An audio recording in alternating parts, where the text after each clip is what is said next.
2022 के चुनाव में कांग्रेस को 17 सीट मिली थी गुजरात में, आम आदमी पार्टी को 5 सीट मिली थी। पिछले 3 साल में कांग्रेस के 5 एमएलए छोड़ के चले गए बीजेपी में, आम आदमी पार्टी का 5 में से 1 एमएलए छोड़ के गया बीजेपी में। इन 5 सीटों पे जो कांग्रेस के छोड़ के गए थे, पिछले साल चुनाव हुए थे, 5 की 5 सीट कांग्रेस हार गई और बीजेपी के पास चली गई। 1 सीट पे जो बीजेपी ने हमारा एमएलए चोरी किया था, आज बीजेपी से हम वो सीट वापस छीन के ले आए हैं।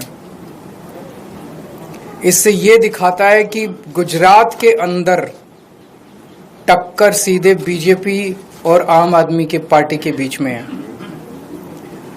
अभी भी 2 सीटों पे चुनाव हुए, 1 सीट बीजेपी जीती है, 1 सीट आम आदमी पार्टी जीती है। और ये दोनों जगह चुनाव कांग्रेस और बीजेपी मिलके लड़े। अब कांग्रेस का स्टेटस सभी राज्यों के अंदर एक ही रह गया है, बीजेपी के हाथ की कठपुतली बनके बीजेपी को जिताने की कोशिश करना।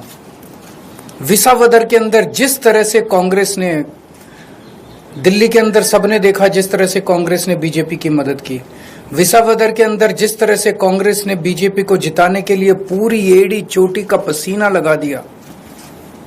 पूरी की पूरी कांग्रेस की लीडरशिप, टॉप लीडरशिप जो है वो बीजेपी की जेब में बैठी है, बीजेपी के हाथ की कठपुतली है। एक कांग्रेस का आम कार्यकर्ता बीजेपी को हराना चाहता है, एक कांग्रेस का लोकल लीडर अब बीजेपी को हराना चाहता है, लेकिन कांग्रेस की टॉप लीडरशिप वो देखता है कि वो सारी की सारी बीजेपी की गोद में बैठी है, बीजेपी की हाथ की कठपुतली है, बीजेपी की जेब में है। तो आज मैं इस मंच के माध्यम से कांग्रेस के आम कार्यकर्ताओं को भी कहना चाहता हूं कि कांग्रेस से उम्मीद मत करना कि वो कभी भी बीजेपी को हराएगी। उनकी बहुत कोजी रिलेशनशिप है टॉप पे। केवल और केवल आम आदमी पार्टी पूरे तन मन धन से इस देश को और राज्यों को बीजेपी से बचाने की कोशिश कर रही है। जो अच्छे कार्यकर्ता है कांग्रेस के, वो सब छोड़ के आम आदमी पार्टी में आ जाओ।